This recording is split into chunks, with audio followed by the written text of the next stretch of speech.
Oi, Selby. Opa, tô aparecendo aí. Tá aparecendo. Você tá me ouvindo bem? Tá me vendo bem? Tá perfeito. Maravilha. E aí, como está a quarentena? Hoje tá frio, né? Hoje, Não tá hoje eu tô bom. mais agasalhado do que nas últimas lives. Não, quase peguei o gorrinho, viu? Porque hoje o negócio tá chuvoso aqui em São Paulo, né? O inverno finalmente tá se valorizando, né? Olha, frio agora pegou, né? Depois de julho quente vem frio. Sim. Julho vai fazer um friozinho gostoso aqui pra gente. Queria agradecer a presença de todo mundo que tá entrando na live. Selby, queria que você se apresentasse um pouco, falasse um pouco, fizesse um rápido panorama sobre você. Tá bom, vamos tentar resumir o negócio. Bom, eu sou jornalista, né? Inclusive estudei na mesma faculdade que o senhor Léo, né? Tava saindo, ele entrou, né? Um semestre, né? Na faculdade.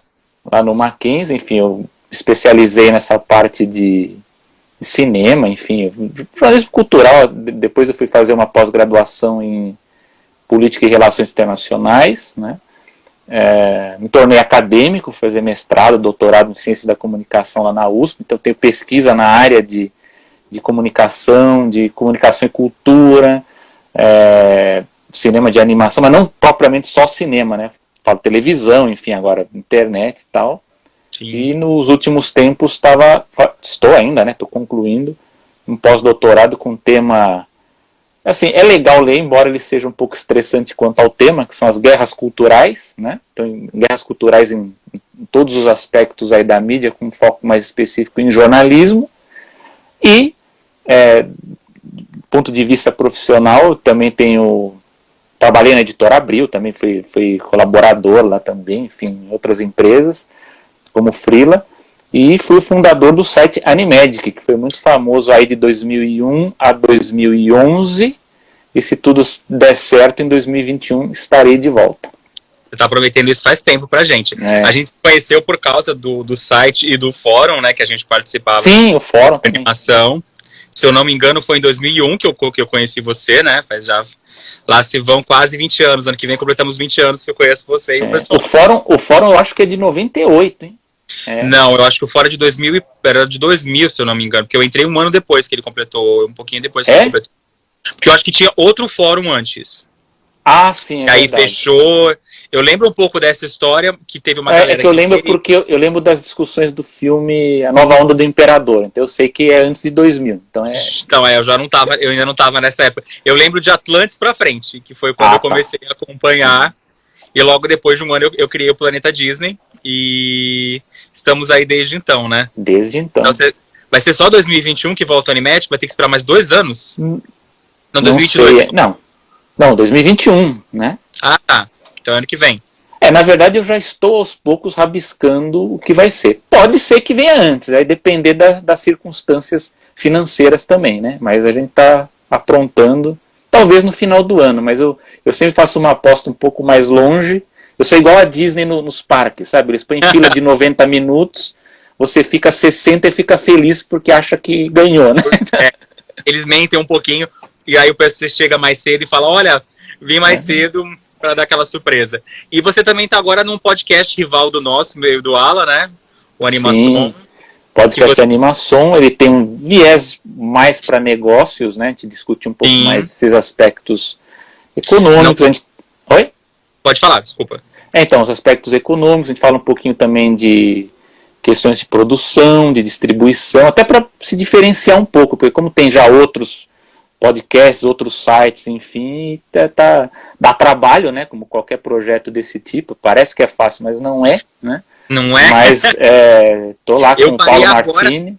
Eu parei agora a edição do Papo Animado de amanhã, eu tô quase terminando, aí eu falei, vou dar uma pausa, a gente descansa, faz a live, depois eu termino e coloco no ar, porque meia-noite tá no ar o episódio de amanhã. Então, eu faço com o Paulo Martini, é quinzenal, justamente para dar uma descansada, porque semanal daria mais trabalho ainda, né?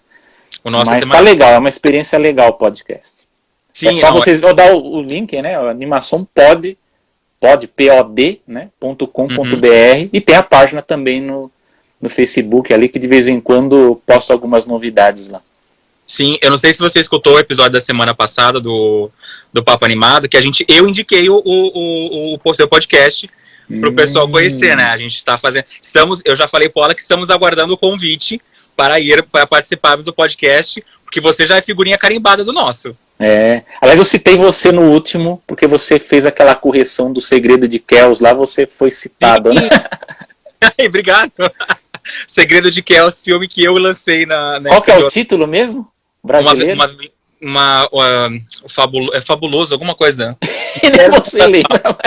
Agora me deu branco. Mas acho que eu te peguei. Fábulas. Sei que tem fábulas no meio. Mas tipo, eu queria que mantivessem o título do Segredo de Kells, mas fui voto vencido. Acharam que era muito, vamos dizer, adulto como uma produção infantil. Eu não acho ele muito infantil, eu acho ele um pouco mais adulto. Mas a gente hoje não vai falar sobre ele, a gente vai falar um pouco sobre o mercado de cinema versus o mercado de streaming, né? Tá uma guerra, não só aqui no Brasil, como mundialmente. E eu queria começar falando com você do que você está achando dessas mudanças do calendário. Acho que a gente tem que começar falando sobre isso, né? A pandemia veio, bagunçou o mercado de cinema, né? Aqui em São Paulo, para quem está acompanhando, está tendo uma campanha em que o pessoal do mercado está querendo mostrar para o público que está tudo certo para a volta dos cinemas a qualquer momento, mas a gente ainda não tem uma data específica. O mercado de cinema falou que a partir dessa semana, o governador já tinha falado que era a partir dessa semana que eles poderiam abrir, tanto que a nossa ideia era fazer o bate-papo hoje, já com os cinemas meio que reabertos ou praticamente reabrindo, mas parece que por enquanto a gente ainda não tem informação nenhuma de quando os cinemas vão voltar a abrir, né? Tá complicado, né? A última vez que eu vi que seria agora em agosto, né? Meados de agosto, estariam fazendo aí um protocolo para reabertura de teatros e cinemas, talvez com 35% de capacidade. 40% que eles estão falando. Só que acho que foi semana passada ou essa semana que o nosso prefeito falou que os teatros e cinemas só reabririam quando a gente estivesse na fase verde. Isso, exatamente. Não poderia reabrir. Essa área de entretenimento, ela é certamente uma das que mais sofre, porque com a pandemia ela foi a primeira a fechar e ela vai ser a última a reabrir plenamente, né, 100%. A gente vê que isso impactou muito no mercado internacional, né? Por um lado o streaming ganha, mas por conta da velocidade com que a coisa aconteceu, né? Afinal, não tem planejamento para fazer isso. Ninguém estava esperando. Né? Ninguém estava esperando, então você acaba cancelando uma série de estreias, né? E é o que a gente viu, os grandes estúdios que estão atrelados a algum serviço streaming começaram a antecipar, né, alguns lançamentos. Porque acho que é um tipo de conteúdo e também para o pessoal estar em casa. Para o serviço, aliás, esse é um bom tema para a gente discutir. E, enfim, sacrificaram algumas produções, outras que têm maior potencial, elas adiaram, jogaram mais para frente. No caso da Disney, o Mulan, né, que é eu falo que Mulan é um filme muito especial porque é uma espécie de soft power em relação à China, né? Um filme porque os chineses eles não receberam bem a versão animada, né? Embora seja um bom filme, né? Mas acontece que a animação ela mudou muito o entendimento de Mulan, né? Para quem não sabe, Mulan é uma lenda que tem várias interpretações, né? Então a Disney fez uma dela, né? Mas esse filme novo, ele digamos que é para agradar mais, né, ao mercado chinês. Tem que ser desculpas, né? Eu falo assim, é uma questão assim, para dar um pouco mais de prestígio. Vamos dar prestígio para alguma coisa de conteúdo chinês e estrear no cinema no mundo todo, né? Mas infelizmente veio a pandemia. Dependeu de que Mulan estava previsto para o ano passado. Sim. Aí eles trocaram, eles jogaram uma lévola para o ano passado, eles puxaram a lévola para frente, e Mulan eles deixaram para esse ano, né? Que eles acreditaram que o mês de março seria um mês melhor para lançar o filme, né? Então, aí eu até achei que eles sacrificariam e jogariam no Disney Plus, né? Mas eu acho que o filme é muito especial para eles. Então, para mim tem esse lado, eles vão adiar mesmo para ver. Também eu acho que deve estar rolando uma pressão muito grande do mercado em si, os exibidores. O mercado exibidor, então, assim. Porque eu sinto, pelo que eu estou sentindo nas últimas coisas que eu estou lendo e acompanhando, parece que os exibidores estão colocando todas as fichas deles em que Mulan e Tenet, do Christopher Nolan, vão ser os filmes que vão salvar o cinema. Porque vamos concordar, se nenhum dos dois der público, eu acredito que ninguém vai lançar filme esse ano enquanto não tiver vacina. Porque filme para cinéfilo e Mulan é o filme família. Que seria eu tenho esse entendimento que os estúdios eles estão preocupados com o mercado exibidor, né? Até porque se quebrar as redes de cinema, aí que acaba tudo mesmo, né? Porque não tem como resolver essa questão da distribuição a curto prazo. Mas a impressão que eu tenho é que cada estúdio guardou um filme na manga para quando o mercado reabrir, né, quando os cinemas reabrirem. Então Disney tem Mulan, tem o Tenet, enfim, cada estúdio tem o seu. E eles fizeram testes em relação aos serviços de streaming. É interessante, até porque é um podcast de animação, eles fizeram, a gente viu que eles fizeram os testes com animações, né? Então a gente viu do Scooby-Doo, a gente viu agora esse acordo que fizeram com o Bob Esponja também, com a Netflix. Que foi jogado. O Dois Irmãos, né, da Pixar, que também estreou com muito sucesso no Disney Plus. Então, e faz sentido ser animação, porque como você tem as famílias presas em casa, você tem as crianças presas em casa, então é lógico, você tem uma novidade dessas no serviço streaming, e criança ainda tem a qualidade a mais que ela revê o filme várias vezes, né? Então, para um serviço streaming isso é fantástico. Então, foi um bom teste, a gente viu que fez sucesso, só que há um outro problema atrelado com o problema da pandemia, que é os serviços de streaming, eles estrearam nesses últimos meses aí, que a gente está vendo, né, a proliferação, né, do Peacock da NBC, da CBS, da Apple TV Plus, né, a Amazon que está postando mais, mas paralisou a produção. Porque com a pandemia não tem produção, sem produção o acervo fica reduzido. E isso foi um problema muito sério. Eu acho que isso que afetou mais a Disney, porque a Disney estreou o Disney Plus muito forte, tinha basicamente um produto só chamariz, que era o Mandalorian, do Star Wars, né? E não tinha mais nada, porque as outras produções ainda estavam em desenvolvimento. Você acha que, por exemplo, a Disney, quando estreou o Disney Plus em novembro do ano passado, ela veio não só com o Mandalorian, pra mim, tipo, eu não sou muito fã de Star Wars, então era o produto menos interessante das estreias do serviço original. Eu entendo que hoje com o Netflix e o pessoal já está tão acostumado com produtos originais deles, que a gente esquece que o Netflix chegou sem produto original. Ele chegou com os outros estúdios. Então, eu acho que, pelo menos é meu ponto de vista, eu acho que a Disney começou bem. Ela tinha o Mandalorian, que era um produto de franquia, que já tinha uns fãs criados. Ela chegou com o High School Musical, tentando pegar um público jovem e também o público saudosista, e veio com a Dama e o Vagabundo e com a série do Garfinho. Para mim eram produtos mais infantis e que pegariam o público família. Então eu acho que ela apostou em 3 camadas diferentes, e isso trazendo outras coisas. Tinha aquele reality show dos musicais, tinha aquela série de meio científica que aparecia o mundo de Bigman, tinha ainda uns outros produtos que não pareciam ser tão interessantes. Não, você está certo, mas assim, eram produções menores, esse é o problema. A grande produção, no caso do Disney Plus, era o Mandalorian. Você está certo, eles estrearam com produtos específicos para diferentes tipos de público. Então você falou bem, o High School Musical, até vou dizer outros, eles apostaram também em fãs, assim. Então fãs de parques, tem o documentário dos Imagineers. Então você gosta da Pixar, tinha um programinha de pegadinhas da Pixar lá para você assistir. Você curte saber mais sobre os bastidores da Disney, tinha um programa lá só para você conhecer um pouco da vida de um funcionário da Disney. O cara que é mais fã, né? O fã raiz, vamos dizer. Aí você tinha os filmes clássicos, né? As animações, inclusive aí vem os Star Wars, enfim. Tem os curtas, que aí eu venho uma crítica minha, porque eu estava em Nova York na época que era novidade, e eu fiquei bravo porque os curtas estão editados, eles cortaram os curtas e não avisam que estão cortados. Eu acho que esse tipo de coisa... Os filmes, tem muito filme sendo editado. Então, aí o que aconteceu? Começou com os curtas, e aí a gente viu que fizeram isso no filme, meio que sem critério. A gente não entende muito bem qual é o critério da censura, porque um filme tem alguma coisa que eles acham que pode ofender, ou que vai, enfim, que não é para o público infantil, e no outro aparece, né? Então, é uma coisa que eu jogo muito, tipo, a Disney, pra mim, o grande problema do Disney Plus, e é um fato que eu prefiro continuar com a mídia física, porque pelo menos eu vou ter o produto original, é o fato que, por exemplo, por que a bunda da sereia do Splash foi tapada e a bunda do Hulk tá lá? Tipo, no Ragnarok.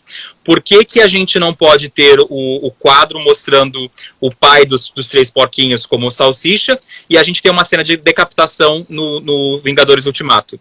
Vamos dizer, então. Não é um filme livre. Eu acho que praticamente todos os filmes da franquia Marvel, todos dos universos, acho que nenhum deles é filme family livre que poderia estar lá.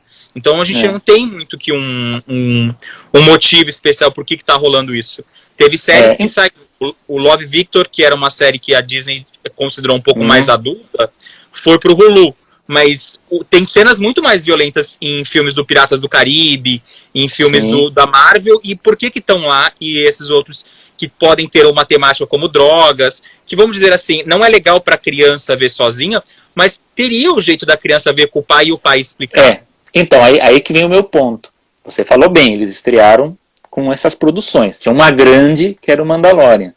Só que é o seguinte, o acervo da Disney, perto do que a Netflix hoje, que oferece hoje, ela é muito limitado, o acervo é muito limitado.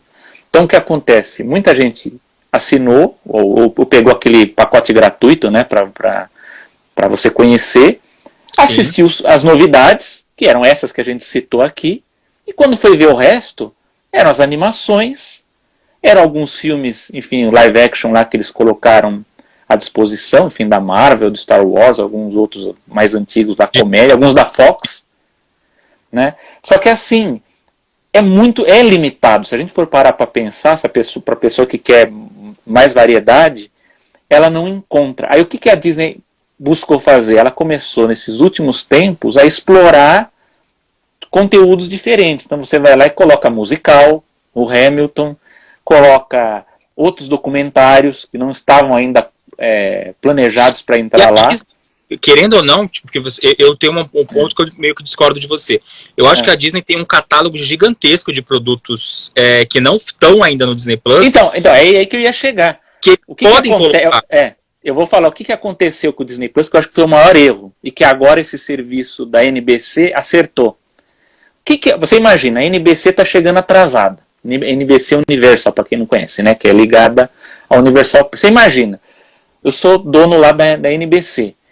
Tem Disney Plus no mercado, tem Netflix, tem a Amazon, que está muito forte, vai vir forte aí o ano que vem, a gente sabe disso.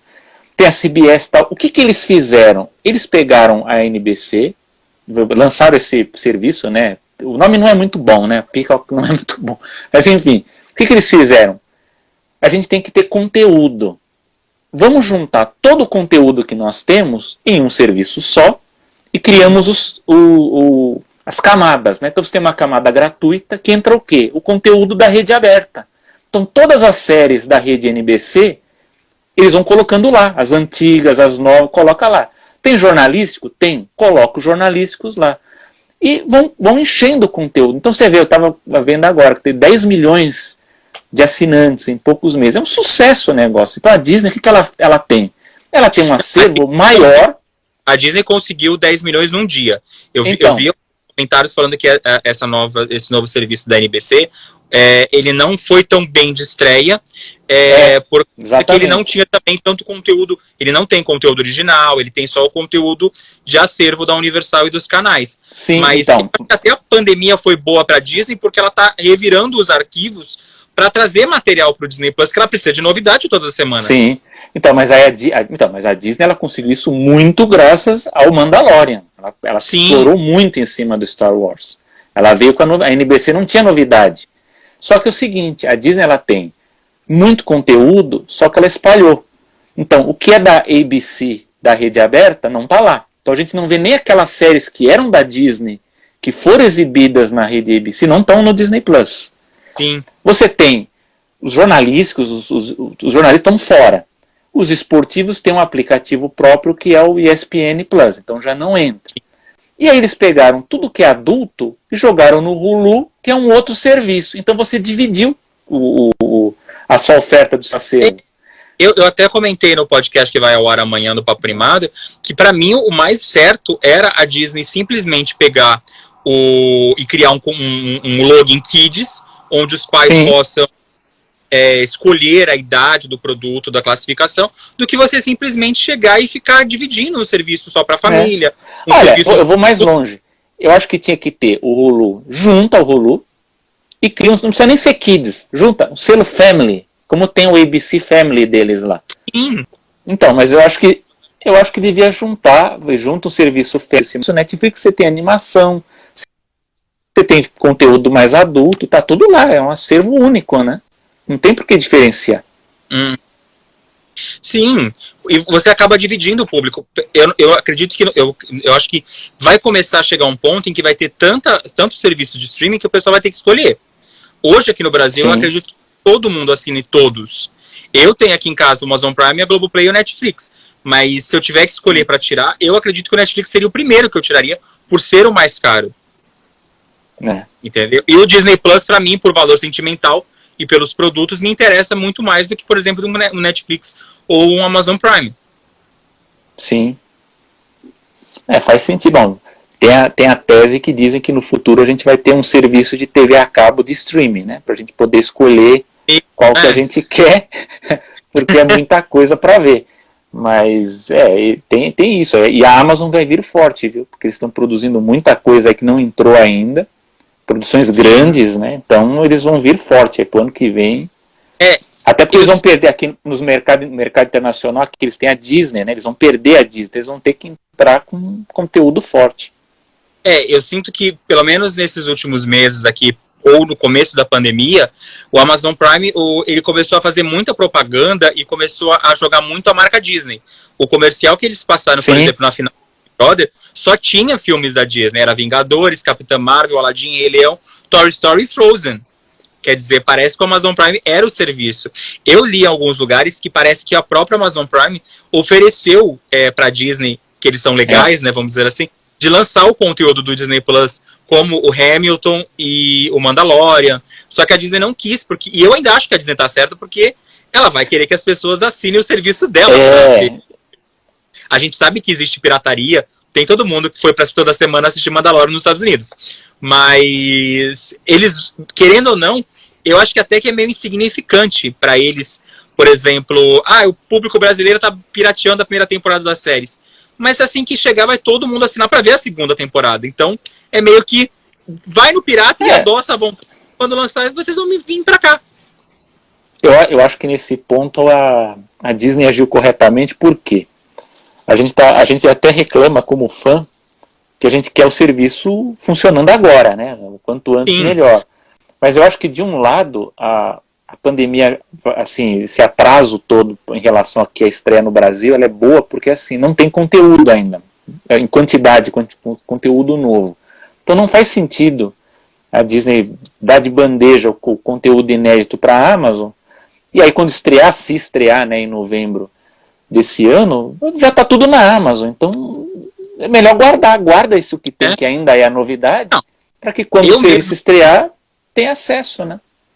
Eu mesmo, no ano passado, brincava, eu falava, se eu fosse a Disney, eu vendia, por exemplo, a Dama e o Vagabundo pra Globo passar na tela quente, vamos dizer assim. Seria a primeira vez que seria exibido no Brasil. Mas teria o logo Disney Plus e eu jogaria um comercial. Em novembro de 2020 no cinema. Eu não duvidaria disso, mas não em relação à Globo. A Netflix fez coisas assim com o SBT, então não estranharia se a Disney... Eu não sei se a Globo faria, porque a Globo ela quer bancar o Globosat, tá demorando esse Globo aí, né? Mas eu acho que com o tempo eles vão ter que turbinar mais a campanha deles. Eu não sei se eles vão dar de bandeja para Disney. Eles estão dando uma turbinada agora com a volta das novelas clássicas. Com a pandemia, eu vi que o Globoplay meio que perdeu o rumo porque não está produzindo nada. Acredito que eles não devem ter finalizado ou estão segurando as séries. Por exemplo, o ano passado na Comic Con, na CCXP, eles divulgaram 3 novas séries. Nenhuma delas estreou até agora. Pelo que eu vi, a série das Five, que é voltada para o público jovem, é só novembro. E a série da Cássia Kiss, que é meio uma série de terror, eu não lembro agora o nome, ela tá para dezembro ou outubro. Então, tipo, a Globo tá meio que apostando no público nostálgico, que aí você joga tudo, você joga a Favorita, e eles têm um acervo de novelas incrível que vai chamar o público mais velho, e estão trazendo conteúdo para os jovens, por exemplo. Esse mês aqui é praticamente Sandy Júnior. Todo mundo que eu sigo ou que eu acompanho tá comentando o documentário do Sandy Júnior, tá comentando do show que tá disponível. Então, eu acho que foi o jeito que a Globo apostou de chamar o público nesse período que ela não tá conseguindo produzir nada. E os próprios conteúdos originais que a Globo tá produzindo na quarentena são muito bons. Eu não sei se você assistiu, o Cada Um no Seu Quadrado do Paulo Vieira com o Caruso é muito legal, o programa semanal.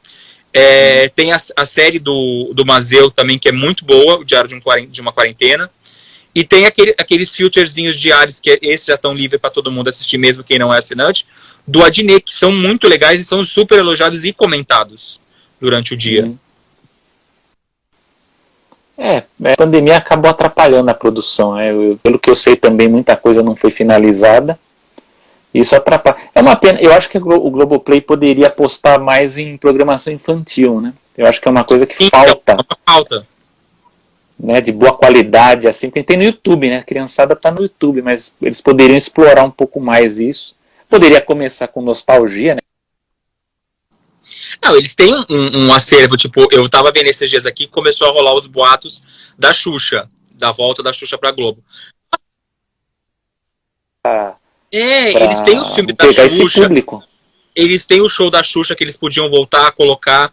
Eles têm TV Colosso, que deve ter algum enrosco para eles não colocarem de volta. Amarelo. Sim. E também tem todo o conteúdo do Gloob, que eu não sei como que são os acordos que a Globo faz, que poderiam estar no Globoplay. Eu acho que o Globoplay, ele tá apostando muito em novela agora com a quarentena e em séries americanas. Tá vindo muito conteúdo legal até pro serviço deles, mas eu sinto que a parte infantil eles estão deixando de lado. O próprio Prime Video também não tem muita coisa da Amazon. Tem uns produtinhos ok, mas não tem uma série muito. Tem os produtos Disney, filmes, algumas séries do Mickey, mas não tem nada que você fala, nossa, que legal que tá entrando. Agora que a gente tava falando aqui, o pessoal começou a perguntar. O Prime ainda a gente tá, acho que com um pouco de delay. Então, o pessoal perguntou quando o Disney Plus chega aqui no Brasil. A previsão é novembro, e saiu hoje ou ontem uma matéria no jornal O Globo, na coluna do Lauro Jardim, falando um pouco sobre que a Claro está tentando derrubar a vinda do Disney Plus no Brasil e também tentando derrubar os outros serviços de streaming. Você chegou a ler sobre isso, Selby? Você tem alguma coisa para comentar? O que você acha sobre isso? Eu vi, já estava circulando uma história dessa aí, mas agora li um pouco antes até aqui da gente estar conversando, né? O lobby da Claro, né? Que domina a parte aí de TV paga e por conta da lei das cotas de produção nacional, né? Porque se for aprovado, atrapalharia o Disney Plus, porque aí eles seriam obrigados a estrear com programação nacional, né? E aí fica complicado, né? Aí a gente não sabe como é que vai... Mas tem alguma cota? Tem que ter um número X? Porque vamos pensar, essa regra é para quem é também para as TV a cabos. A Disney, nos últimos anos, ela tem 3 canais aqui no Brasil, e o produto nacional que eles têm são as novelas que são produzidas na América Latina, que aí eu acredito que devem entrar nessa faixa.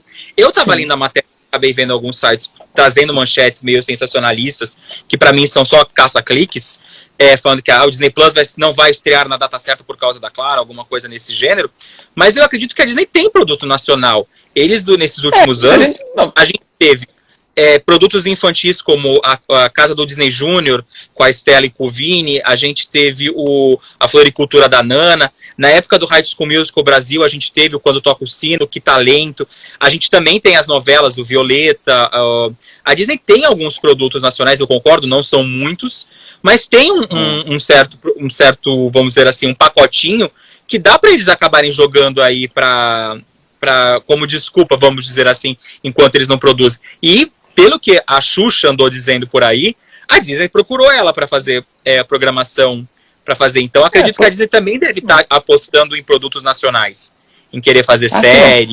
Se a gente for pensar o que aconteceu lá no início dessa lei das cotas da TV paga, o que tinha de canal que pegou novela antiga aí da TV Record, do SBT, né?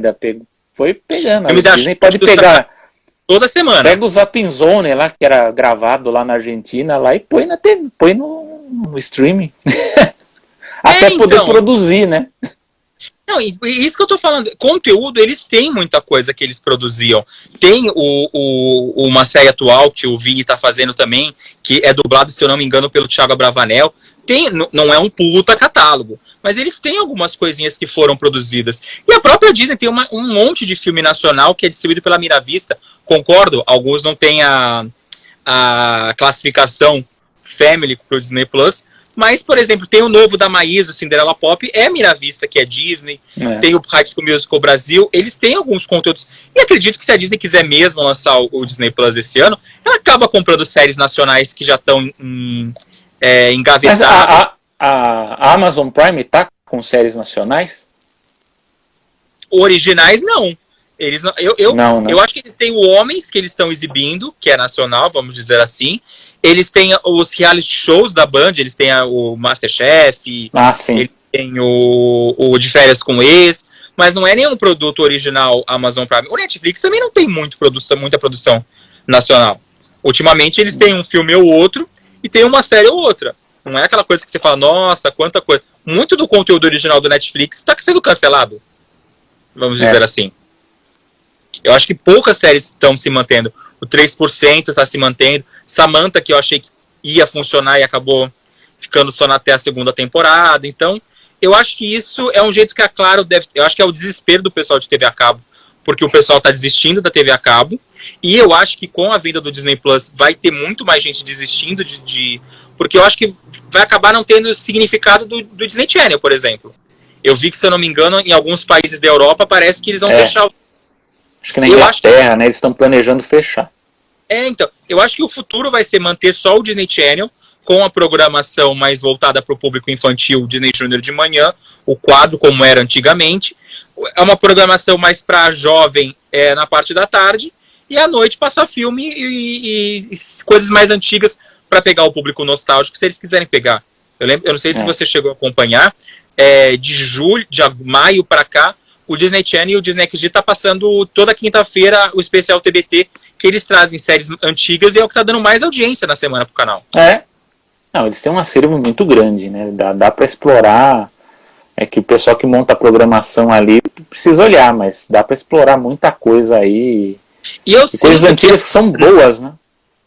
Sim, não, e eu sinto que não é só um problema da Disney. Nessa época de quarentena que a gente tá em casa praticamente o dia inteiro sem fazer muita coisa, eu fico meio que zapeando os canais, procurando coisa, e parece que passam só os mesmos filmes, as mesmas séries, o mês inteiro. Tipo, o mês, ok, dá uma melhorada, entra coisa nova. Mas, por exemplo, eu acho que já nesse mês de julho, eu acho que eu já assisti 3 ou 4 vezes pedaços diferentes de Animais Fantásticos na Warner Channel. Então, mas aí tem o problema que dizem que esses canais a cabo, eles, por conta também dessa, né, de crise, enfim, eles também têm outros problemas fora o streaming, né? Eles estão comprando menos filmes, né? Então eles estão pagando licenças com pacotes menores de filmes e vão explorando ao máximo que pode, né? Então pega um filme, uma série boa e o resto explora, né? Põe o mesmo filme para passar 10 vezes. Não, 10 vezes acho que é pouco. Se eles passam uma vez de... Eu lembro que o Harry Potter eu achei um absurdo que foram 3 dias seguidos passando Animais Fantásticos em horários diferentes. Uma vez era na hora da janta, outra vez na hora do almoço, e outra vez era depois da janta. Eu vi lá, falei, Animais Fantásticos, de novo? Então, não dá muita vontade de manter a TV a cabo. Aqui em casa, eu tirei a minha do meu quarto, e a gente manteve só na cozinha para minha mãe poder assistir as novelas. Que ela assiste a Globo, assiste o Viva... Mas a gente não tem mais essa coisa de ficar assistindo. O próprio Viva, que era um canal que estava indo super bem na programação, ainda tem a faixa das novelas que funciona bem, mas parece que o canal parou de produzir coisa original. Eu acho que o Viva é um canal que deve sofrer com... Assim que o Globoplay aí dá um salto, o Viva acaba. Como os da Disney também... Não faz sentido você ter 3 canais e ter o serviço streaming, né? Então o que eu tenho visto é que ou vai acabar, ou eles vão manter um canal só com o conteúdo básico, até porque você ainda vai ter um público que ainda vai permanecer no cabo ainda, não vai ter essa migração ainda, né? Mas a gente tem que acompanhar também o movimento, né? Porque eu sei que a Disney também está um pouco cautelosa com essa história de perder canal. E eu acredito. No cabo é complicado você manter um canal desses, né? Não, eu acredito que eles vão continuar segurando algumas séries, por exemplo, DuckTales. Eles devem estrear as novas temporadas, as novelinhas aqui na América Latina. Produtos que já são do canal, eu acredito que eles vão segurar a exibição do canal e só vai ir para o Disney Plus depois de um certo período. Deve ter uma janela que deve aliás, a gente esqueci até de falar disso, né? Teve o acordo histórico que a Universal conseguiu fechar com a cadeia de cinemas lá, acho que é a AMC, de você reduzir a janela de lançamento, né? Então isso você tem dias só.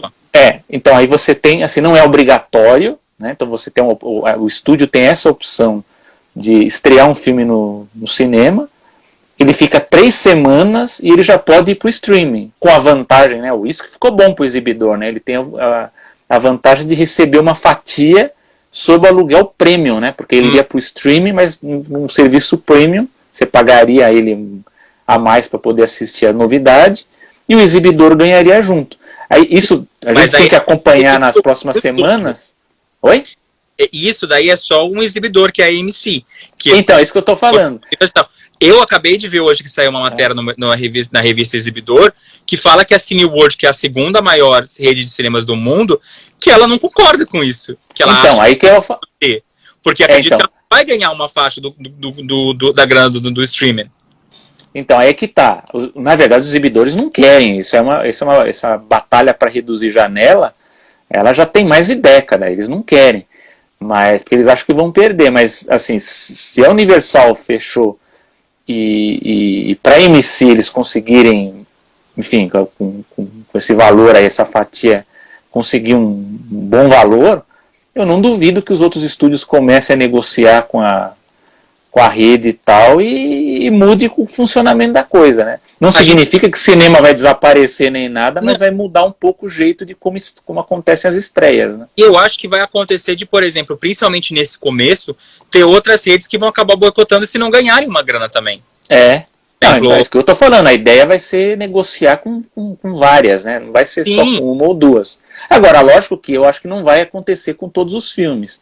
Eu acho que isso aí são com aqueles filmes que eles perceberem, olha, esse não vai render tanto no cinema, vai render mais no streaming. Então não vale a pena você manter esse filme 5 semanas no cinema. Não vai. E hoje em dia, quase, tirando os grandes blockbusters, quase nenhum filme aguenta mais de 2 semanas. Aqui no Brasil, fica, né? Se você parar pra ver isso, a gente tem filme que não fica mais...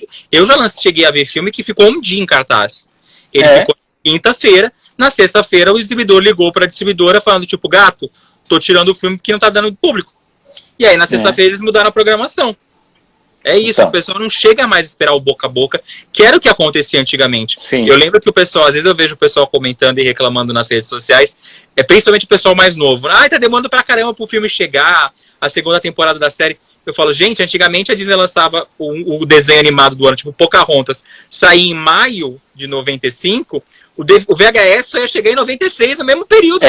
Demorava muito, um ano quase pro VHS chegar. E a Pequena Sereia, por exemplo, só foi chegar no Brasil um ano depois. Um ano depois. Eles estavam comemorando ano passado os 30 anos da Pequena Sereia, a gente comemora em 2020 os 30 anos da Pequena Sereia. Demorou.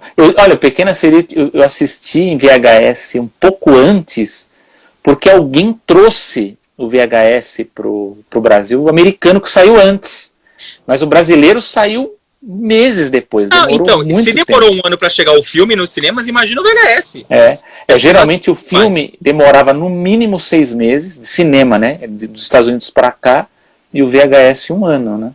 Agora, é ruim esse negócio de não ter o boca a boca, porque a gente, talvez na animação o melhor exemplo seja da Nova Onda do Imperador, né? Que na primeira semana fez uma bilheteria e na segunda fez mais, né? Sim. Então, a própria Disney não estava acreditando muito, e na segunda semana a bilheteria foi maior, né? E a gente tem outros casos, aquela comédia mudando, saindo um pouco de animação e falando também de live action, recentemente a gente teve aquela comédia Podres de Rico, sim, ninguém dava nada pro filme, funcionou super bem. Foi um grande sucesso, né? Ainda o Coringa. Os exibidores não estavam apostando que o Coringa fosse funcionar. O Coringa foi a grande trunfo do mercado no final do ano passado, que foi o que pagou os cinemas. Tipo, a gente teve um puta lançamento que foi o Vingadores Ultimato, que deu dinheiro pra caramba pra Disney, mas a gente não sabe até que ponto, quanto que a Disney gastou com o marketing do filme, quanto que rendeu depois. O Coringa foi um filme barato, que não teve uma campanha de marketing caríssima, e que acabou se pagando. Exato. Então eu acho que isso falta um pouco. O mercado não deixa mais o filme aquecer. A gente não tem mais esse tempo de espera. É o famoso, o filme funcionou, se funcionou ele continua. Se não funcionou, na semana seguinte a gente deixa uma sessão às 2 da tarde, que é a primeira sessão da semana, do dia, e acabou.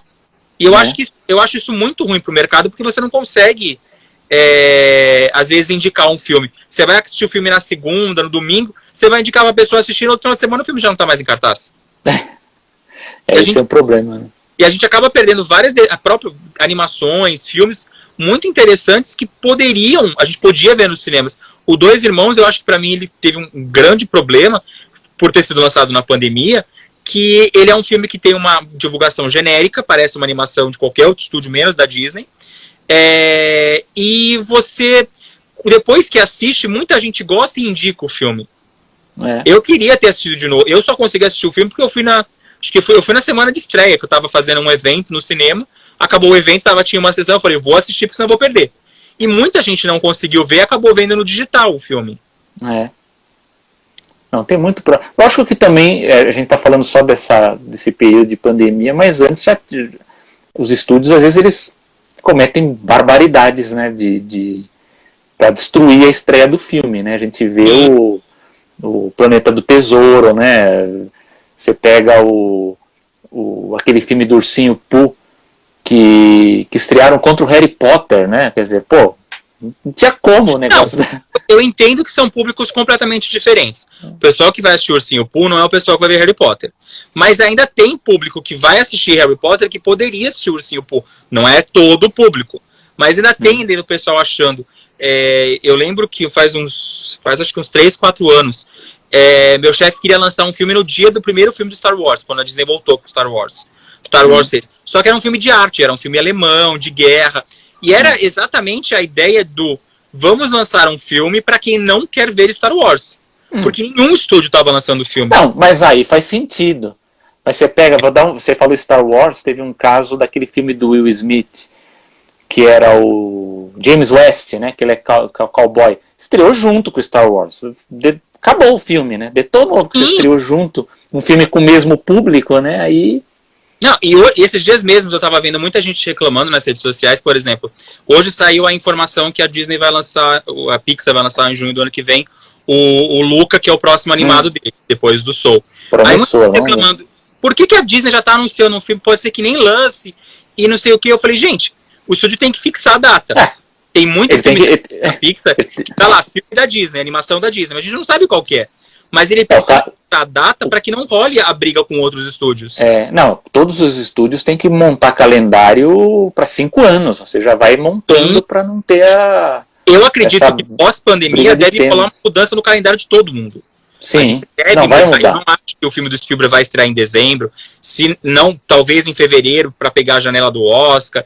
Eu acho que eles estão esperando, e eu achei muito sensato da parte da Disney e da Warner, não dar uma nova data para os filmes. A Warner já está dando data para o Tarantino nos mercados internacionais, onde eles já estão sentindo que os cinemas podem abrir antes dos Estados Unidos. Mas, por exemplo, para que você ficar dando data para Mulan só para o filme sendo empurrado?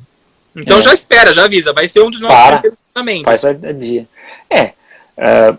A gente tem que ver o seguinte, né? A Disney, infelizmente, nos últimos anos, ela deixou de pôr a animação como seu maior destaque, né? Diferente dos anos 90, em que a grande estreia do ano era uma animação. Lógico que, como eu sempre falo, ela cometeu erros em lançar boa parte desses filmes da última fase. Por exemplo, Hércules concorreu com Men in Black, com Lost World Jurassic Park e com Batman e Robin. Então você complicado bater com 3 filmes, né? E eles tinham no mesmo ano o George Curioso não, o George, o Rei da Floresta. O Rei da Floresta, mas aí foi no final do mês que foi um sucesso. Não, mas ele tava sozinho na data, por isso que foi. Tava sozinho, então. Ele fez sucesso porque ele não tinha ninguém ali para concorrer com ele, né? O Atlantis também. Atlantis, ele pegou várias bombas ali de blockbusters junto, né? Não, então... Um caso recente, só para ilustrar isso, foi o tiro no pé que a Universal e a Paris fizeram de lançar no ano passado. A gente teve Toy Story 4 numa semana, na semana seguinte Laços, Turma da Mônica e Pets 2, na semana seguinte Homem-Aranha e na semana seguinte o Rei Leão. Também foi desastroso. Quer dizer, o Pets acabou afundando, coitado. Não é uma animação ruim, mas tipo, podia ter dado... É uma pena. Eu gosto muito. O primeiro eu não vi o segundo. O primeiro eu vi o segundo. Eu gosto mais do 2. O Laços se deu bem. Eu achava que o Laços não ia funcionar.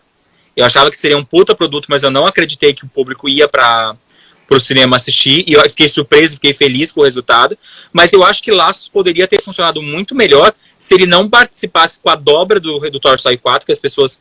É uma franquia super conhecida. O público não se interessou tanto por Toy Story 4, mas até então foi muito bem de público. Ele bateu 1 bilhão no mundo inteiro.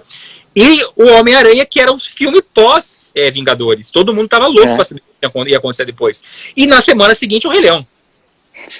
Entendeu? Eu olhava aquela cadeira e falava, mano, quem que vai sair daí? E ninguém saiu. Então, agora com a pandemia, eu acho que é como você falou, o risco é você ficar dando datas e de repente encavalar vários títulos do mesmo público na mesma data, né? Então, sim, não, e vai. Eu acho que o mais inteligente é você adiar, esperar quando é que vai reabrir. Você vai adiantar alguns títulos para o streaming, que o estúdio acha que... Até porque você também precisa ter conteúdo no serviço. E você precisa de caixa, né? Porque só tá E aí você joga os filmes mais promissores para frente, mas espera o negócio normalizar para você poder encaixar as datas corretas. Senão você vai queimar muito filme. E eu acho que vai acabar queimando vários filmes. Não, eu acredito que Mulan não vai... Nenhum filme que for lançado esse ano vai fazer o dinheiro que faria se não tivéssemos a pandemia. Eu acho importante, eu até um dia estava discutindo com os amigos meus sobre isso, porque eu acho importante, por exemplo, se a gente parar para ver friamente, a Universal tirou todos os grandes blockbusters e jogou para o ano que vem. Você não tem nada grande da Universal esse ano. A Sony fez a mesma coisa. A Disney e a Warner estão mantendo pelo menos um grande lançamento esse ano, porque eu acho que você precisa ajudar o exibidor também. Porque não vai ter que ter lançamento. Nenhum exibidor vai abrir... Eu acredito até aqui no Brasil que os exibidores não vão abrir os cinemas se não tiverem blockbusters. Eles não vão ficar lançando filme nacional ou filme independente só. Então, se não tiver uma Mulan, um Tenet entrando aí, vai ter aquela primeira semana que o pessoal já está dizendo que vai ser filmes antigos. Eles devem trazer também filmes que estavam em cartaz, já estão no digital, mas caso o pessoal queira rever, se eu não me engano, em alguns países da Europa, como França, Espanha, o Dois Irmãos vai relançar nos cinemas em agosto, que é o famoso, se você não viu e quer ver nos cinemas, ou se você viu e quer rever nos cinemas, você consegue assistir o filme. Aliás, só aproveitando que eu vi que o David entrou aí, abraço pro David. Não se fala. Eu falei pra ele, entrou no finalzinho, mas pelo menos entrou. Abraço pro David. Né, o David também é das antigas. Chamei ele para participar em coisa de vídeo, mas ele não gosta de aparecer. Então, não, tem que aparecer. Selby, você tem mais alguma coisa para falar que você acha que a gente pode comentar sobre essa briga de streamings e cinema? A gente tem mais 10 minutinhos para conversar aqui hoje. Mais 10 minutinhos, o que a gente pode falar? Bom, eu ia falar sobre essa questão aí da Universal das janelas. Sim. Mas eu acho assim que a gente tem que ficar atento ao que você já falou, que é essa briga dos serviços a partir, provavelmente, do ano que vem.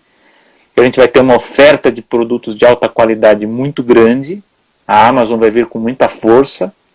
E aí a gente vai ter que ficar naquela posição de alugamos todos os serviços, pagamos a assinatura de todas ou escolhemos uma ou outra, né? Ou então a gente combina com os amiguinhos, né? Você assina um, eu assino. Brasileiro vai ser isso, gente. A gente já tá fazendo... então. Sem chegar os grandes... O pessoal que tá brincando grande. Alguém está perguntando aqui do Soul no Disney Plus, né? Já foi confirmada a data do... Soul o Disney Plus está previsto para novembro desse ano no Brasil. O Soul está programado para chegar em novembro nos Estados Unidos, no feriado de Ação de Graças. E aqui no Brasil, a previsão é janeiro, primeiro final de semana. mas não tem nada certo. Começou a rolar uns boatos que a Disney estaria pensando, a Disney e a Pixar, em lançar Soul direto no serviço de streaming. Eu tenho minhas dúvidas. Eu acho que se eles lançarem, tipo, Trolls foi lançado, você alugando o filme, tipo, Frozen 2 foi adiantado por causa da pandemia no Brasil e no mundo, mas ele não chegou direto no Disney Plus, ele chegou primeiro no Vendas Digital. E depois ele chegou pro Disney Plus. Eu acredito que a Disney não vai jogar nem Mulan, nem Soul pro Disney Plus, porque são filmes caros e eu acho que não se pagariam. Tem alguma animação no final do ano? Não lembro agora. Animação forte para final do ano? Animação não, mas aqui no Brasil a gente tem um filme nacional da Paris, que é aquele 10 Horas pro Natal, que é com a menina que faz a Mônica, que ela tá no filme, e esse vai ser em novembro. E na segunda semana de dezembro tem Os Detetives do Prédio Azul 3, que pega muito o público infantil. Então, porque se não tem grande animação, aí faz sentido segurar o Soul o máximo que puder para pegar essa vaga, né? Não, e vamos pensar, esse ano aqui, a gente não vai ter férias em dezembro. As crianças já devem estar acostumadas com a nova realidade. Vai todo mundo estudar em dezembro e vai todo mundo estudar em janeiro. Eu acho que não vai ter férias escolares esse ano. Então, não tem a diferença de você lançar em janeiro ou lançar em novembro. Sim, então, a Disney, eu lembro que no ano passado, estava rolando um burburinho que a Disney estava estudando o fato de puxar Frozen para novembro e lançar simultâneo, por causa que Frozen 2 estava no mesmo dia no Piratão, quando o filme foi lançado nos Estados Unidos, e com legenda em português. Então, para que você segurar 3, 4 meses, ainda mais num ano como esse? Primeiro, eu acredito, pelo que eu estou acompanhando, não é um filme infantil. Eu acho que ele é um filme mais adulto, estilo Divertidamente. Para que você segurar 2 meses do filme, uma janela grande como essa, vai cair na internet o filme, para que você segurar tanto um filme como esse, se não vai ter férias escolares? Então já joga para novembro mesmo. Você vai ter que bater com outros filmes. Se eu não me engano, a Disney tem em dezembro, eles têm o Free Guy, que é o filme lá do ator do Deadpool, o Ryan Reynolds, e tem o filme do Spielberg, que eu acho que vai cair da data. Eu acho possível, sim. É o musical, né? Ele não terminou de ser filmado, e eu acho que e tá rolando também todo aquele burburinho em cima do ator, que foi acusado de assédio. Tem uma dor de cabeça aí no filme. Então eu acredito, eu acho que podem acabar jogando Mulan. Eu ainda tinha essa expectativa de, se Mulan não entrar em agosto e setembro, Mulan pode ir para outubro, novembro, porque Malévola ano passado foi muito bem nesse período aqui no Brasil. Malévola estreou no final de outubro. Dezembro, Malévola estava ainda entre os 5 mais assistidos da semana nas bilheterias. Então é um período que demanda filme, e a gente não vai ter tanta produção infantil. Se eu não me engano, a Paris pode ser que tenha alguma produção infantil para data, de animação, mas não tem nenhum grande lançamento. Tem Trolls em outubro, aqui no Brasil, que vai ser lançado, e não me lembro de mais nenhum outro filme. Tem um filme da Paramount. Não é um live action, não é um desenho animado, é um live action. É o Clifford, o Gigante Cão Vermelho, que é baseado, acho que, numa série de animação. Sim. Sim. Que está previsto para o dia 19 de novembro, se não for para o streaming, como aconteceu com o Bob Esponja. Então podia ter feito um acordo lá na Broadway para dar o povo lá, né? E o Hamilton funcionou super bem no Disney Plus, né? Funcionou. Você acredita que eles vão trazer outros musicais? Eu vi que rolou notícias de Aladdin. Então, eu acho que faz total sentido, A Broadway fechada? Eles podiam pegar, principalmente, eu não digo, eles devem ter filmagens boas de A Bela e a Fera, Aida, que tem o Elton John, A Pequena Sereia, que foi um fracasso, mas funcionou em alguns países. Por que não investir em trazer esse tipo de conteúdo pro Disney Plus? E eu acho que eles apostaram tanto no Hamilton que a Disney tirou aquela cota de você poder ficar uma semana assistindo o conteúdo, porque eles estavam com medo do pessoal assinar para ver Hamilton e o Artemis Fowl, e depois você cancelar a assinatura. Não tem mais cancelar. Não tem mais. Mas eu acho que faz total sentido.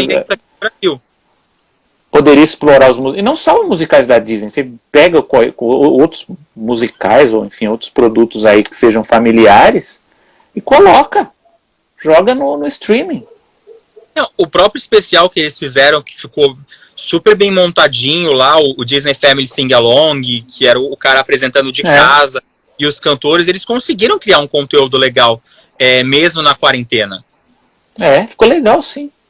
Eu gostei bastante também. Amigo, temos 2 minutos. Quero já aproveitar e agradecer a presença de todo mundo que assistiu a gente. E queria que você falasse onde o pessoal pode te encontrar. O pessoal que me segue, por favor, siga o Selby, se ainda não segue, pelo amor de Deus. Ok, estou aqui, @SelbyPegoraro, estou aqui no Instagram, estou no Twitter, estou no Facebook, estou no podcast Animação também, estou aqui conversando com o Léo nas páginas dele também, então é só entrar em contato aí que eu falo. Por favor, o pessoal que me segue, siga ele. Sabe alguma palavra final? Você está ansioso por Disney Plus quando ele lançar? Como foi, eu tô, claro, né? Quero assistir aí os clássicos, enfim. Para mim, o que eu quero mais ver, os clássicos animados, aí o conteúdo inédito, os documentários que são muito bons, que estrearam lá. Sugiro, inclusive, dos Imagineers, a história da criação dos parques, que é muito bom, né? Então, acho que tem muita coisa boa para ver. É claro que a Disney precisa investir mais em conteúdo original, mas eu acho que vai ser uma boa opção de entretenimento. Eu tava brincando com o pessoal que eu falei, se a quarentena não se estender até o lançamento do Disney Plus, eu vou ter uma nova quarentena que ficarei em casa só assistindo a Disney Plus. Não me convidem pra nada, não sairei de casa. Então. Vou trabalhar com o Disney Plus do lado aqui. Não é? E cinema? Tá empolgado para algum lançamento? Mulan? Alguma coisa? Olha, Mulan nem tanto. Bom, eu também vou assistir Mulan. Eu estou muito curioso para ver se Soul, né, da Pixar, que parece ser uma produção mais adulta, e o Raya, né, da Disney aí também, o que vai ser porque a gente já está sem o John Lasseter no comando, né, a gente vai ver o que a nova chefia da Disney, para que visão o estúdio vai apontar nos próximos anos, né? Porque provavelmente a partir de agora que a gente começa a sentir a saída dele. A gente vai começar a sentir agora. Tem os projetos novos, né, que eles estão... Eu não sei se vai ser tudo pro Disney Plus, ou do Encantada, né, a continuação. Eu acho que é pro cinema. Abracadabra. Né, Abracadabra, acho que não sei se vai ter a Bette Midler. Então, tem coisas boas vindo aí. Eu vi que a sequência do Abracadabra, as atrizes queriam muito participar, só que a Disney queria fazer uma nova versão, sem o pessoal. Eu acho uma cagada, porque pra mim o Abracadabra são as 3 bruxas. Eu faria elas nos dias de hoje, já envelhecidas, ou contando a história delas antes de fazerem a poção lá. Elas já estão meio acabadinhas, não estão? Não já tá acabada. Ele tá com tanta maquiagem que não faz diferença, né? Então... Sim, não. A própria Jessica Parker a gente quase não reconhece. Eu demorei anos para descobrir quem era aquela que tá no filme. É verdade. Então, pra mim, assim, vai ser uma burrada se não tiver o elenco original ali, né? Mas... Não, se for série do Disney Channel, eu assisti recentemente aquele da Kim Possible, não sei se você chegou a ver. É uma boa ideia, muito infantil a história, então não chega a funcionar tão bem. Mas, eu falei, ele diverte, traz aquela nostalgia, eu espero que as pessoas voltem a assistir o desenho animado agora com o Disney Plus, para que eles produzam mais coisas. Mas o filme é muito bobinho. Assim, o que eu espero, já que a gente já está concluindo, é que o Pete Docter, que é o novo chefe de animação, ele é um cara que estuda muito a história da Disney, os diretores, parece que ele estava até escrevendo um livro sobre isso. Eu acho que seria legal ele abrir os olhos, assim, diversificar mais a Disney, com um olhar um pouco mais para o passado também, sabe? Ver um pouco no futuro, e um pouco... Como o John Lasseter agora espertamente está fazendo na sua nova produtora lá, Skydance, que chamou o Alan Menken para fazer a trilha do filme novo, chamou a Linda Wolverton, que é a roteirista da Bela e a Fera, chamou o Chris Montan, que é um produtor musical veterano da Disney. Então, ele agora está olhando para o passado para fazer o novo, né? Eu acho que a Disney precisa... acho assim, a Disney apostou em muita coisa nova, assim, muitos, o caso do Zootopia, por exemplo, que é uma equipe nova, enfim. 10 segundos só. Depois a gente continua a conversa. E a gente se vê, pessoal. Agradeço a participação aqui. Abração para você, Léo. Obrigado a você.